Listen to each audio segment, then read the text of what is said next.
खूब पढ़ा लिखा होना अलग बात है और समझ होना बिल्कुल दूसरी बात। खूब पढ़े लिखे लोगों को भी पांचों वक्त की नमाजें पढ़ते और मंदिर का घंटा बजाते हुए देखा है, लेकिन दुनिया के बारे में जिनकी समझ दुरुस्त होती है वे लोग अपने लॉजिक से सृष्टि को समझते हैं। चाहे वो ज्यादा पढ़े लिखे ना हो, फिर भी उन्हें कोई बरगला नहीं सकता। वे अंधभक्त नहीं होते। समझ का पढ़ाई लिखाई से कोई संबंध नहीं है, बल्कि मौजूदा शिक्षा प्रणाली तो गधों की भीड़ तैयार करती है जिसमें समझ के लिए कोई जगह ही नहीं। अभी हाल ही में एक MBBS डॉक्टर एक तांत्रिक के चक्कर में 2 करोड़ रुपए ठगा बैठी। आप इसे क्या कहेंगे? पेरियार रामास्वामी केवल 6ठी पास थे। दशरथ माझी ने स्कूल का मुंह तक नहीं देखा था। आप इन्हें क्या कहेंगे? हमारी शिक्षा व्यवस्था जब तक रोजगार और अक्षर ज्ञान तक सीमित रहेगी तब तक लोगों में समझ नहीं आएगी और इस शिक्षा प्रणाली से ऐसे नासमझों की भीड़ पैदा होगी जिन्हें आज हम अपने चारों ओर देख रहे हैं। केरल आपदा आई, गरीब अशिक्षित मछुआरे भगवान बनकर सामने आए। उन्होंने सेना के जवानों के साथ मिलकर सैकड़ों की जान बचाई और पढ़े लिखे लोगों को हमने देखा कि वे सोशल साइटों पर कैसे अपने गधे होने का प्रमाण दे रहे थे। जो जितना ज्यादा पढ़ा लिखा था वो उतना ज्यादा अपने नासमझ होने का सबूत दे रहा था। RBI के एक वरिष्ठ अधिकारी जो कुछ ज्यादा ही पढ़ लिख गए थे, उन्होंने दावा किया कि ये सबरीमाला में औरतों के प्रवेश का प्रकोप है। विदेश में बैठकर देश के विकास को गति देने वाले कुछ ज्यादा ही पढ़े लिखे लोग केरल में राहत सामग्री के साथ कॉन्डम भेजने की बात कर रहे थे। ये है हमारे देश के पढ़े लिखे लोगों की असलियत। आप शिक्षित हैं, इसका अर्थ ये नहीं कि आप समझदार भी होंगे। आप अगर देश की समस्याओं के मूल कारणों को लॉजिक से नहीं समझ पाते, राजनीतिक षड्यंत्रों को नहीं समझ पाते, धार्मिक पाखंडों के प्रति जागरूक नहीं हैं, तो चाहे आप कितनी ही डिग्रियां लेकर बैठे हों, आपकी समझ जीरो है। मान लीजिए आप एक ऐसी जगह हैं जहां आपके चारों ओर अंधकार है। ऐसे में आपकी पढ़ाई लिखाई उस अंधेरे में एक टॉर्च की तरह है। आप उस टॉर्च के सहारे रास्ते को देखते हुए आगे बढ़ जाएंगे, लेकिन आसपास के माहौल और मंजिल की तार्किक समझ न होने के कारण आप भटक जाएंगे, गलत रास्ते पर आगे बढ़ते रहेंगे। वहीं जिसके पास टॉर्च नहीं है लेकिन रास्ते और मंजिल की समझ है, वो घोर अंधकार में भी बिना रोशनी के रास्ता ढूंढ लेगा और आपसे पहले मंजिल तक पहुंच जाएगा। ज्ञान का अर्थ ही परिवर्तन है। अगर आप में ज्ञान है और उस ज्ञान से समाज का कोई लाभ ही नहीं, तो ऐसा ज्ञान किस काम का? फिर तो ये आपका भ्रम है कि आप ज्ञानी हैं। धर्म, आध्यात्म, राजनीति और पूंजीपतियों के गठजोड़ से बनी हमारी विकृत सामाजिक व्यवस्था में अगर पढ़े लिखों की तादाद बढ़ने से देश आगे बढ़ता, तो आज देश की ऐसी हालत नहीं होती कि 77% लोग 30 रुपए रोज पर गुजारा करने को मजबूर होते, रोज 50 किसान आत्महत्या करते और प्रतिदिन 5000 बच्चे कुपोषण का शिकार होकर मरते। देश की ये तस्वीर बदलेगा कौन?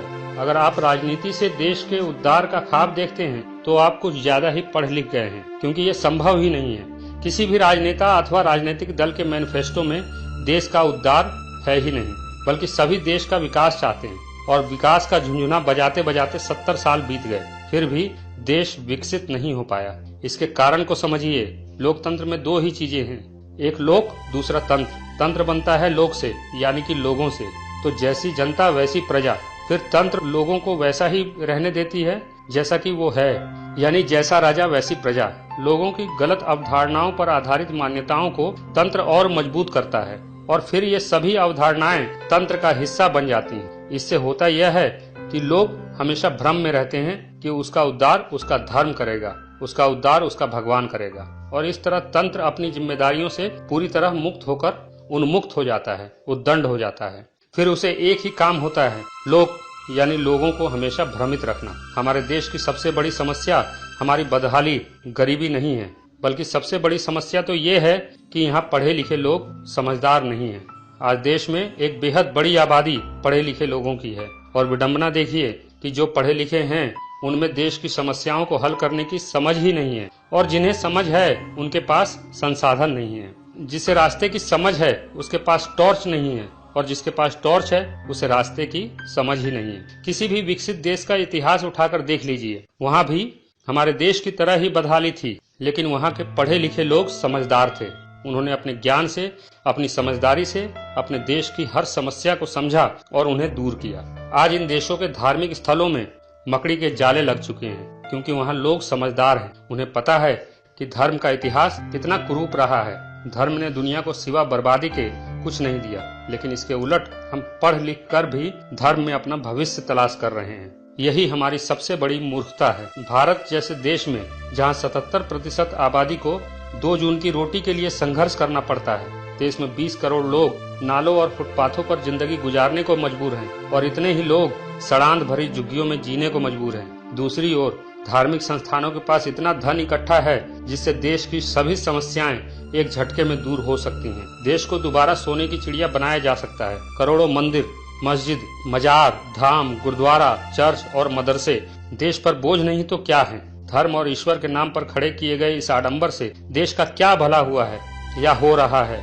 वे देश जहां धर्म की ये बीमारी नहीं है, वहां लोग हमसे ज्यादा खुशहाल हैं। आखिर क्यों? बाबा और उनके दिन रात चलते सत्संग जो अध्यात्म के नाम पर लोगों को मोड़ते हैं, समाज के तार्किक दृष्टिकोण को पनपने से रोकते हैं। इन सब के अलावा मुल्लाओं की फौज, साधु मंडली के लोग देश और समाज पर बोझ नहीं तो और क्या है। ऐसे हालात में देश के कुछ पढ़े लिखे लोग जो खुद को ज्यादा पढ़ा लिखा समझते हैं, वे देश में रहकर देश की समस्याओं से निपटने की कोशिश करने के बजाय देश छोड़कर भाग रहे हैं। दुबई के महंगे फ्लैट्स में भारत के 50% पढ़े लिखे लोग रहते हैं। ऑस्ट्रेलिया, कनाडा, अमेरिका और यूरोप में भी भारतीय पढ़े लिखे लोग इसी तेजी से सेटल हो रहे हैं और कुछ अनपढ़ लोग जो खुद को ज्यादा समझदार समझते हैं, हिंसा के बल पर देश को बदलने का ख्वाब देख रहे हैं, नक्सली बन रहे हैं। दोनों ही स्थितियों में देश का विनाश ही होगा, उद्धार नहीं। अगर देश का सच में उद्धार चाहिए तो पढ़े लिखे लोगों को समझदार बनना पड़ेगा। देश की समस्याओं को तार्किक दृष्टिकोण से समझना होगा, सबको साथ मिलकर आगे बढ़ना होगा, तभी देश का उद्धार संभव है। वरना आने वाले वक्त में ये देश सिर्फ बेवकूफों का देश बनकर रह जाएगा। ये भी एक परम सत्य है कि जिस समाज में धर्म के पाखंड से दिमाग को दूषित करने की प्रक्रिया जन्म लेते ही शुरू हो जाती हो, परिवार, समाज, स्कूल, टीवी और अखबार सहित बुद्धि विकास के सभी दरवाजों पर धार्मिक गिरोहों का जबरदस्त पहरा हो, ऐसे में खूब पढ़ लिख कर भी कोई इस मायाजाल से कभी निकल ही नहीं पाएगा। ऐसी व्यवस्था में पढ़े लिखे समझदार लोग सिर्फ अपवाद ही होंगे। आप पढ़े लिखे हैं या समझदार, सोचिएगा जरूर। आपको हमारा यह वीडियो कैसा लगा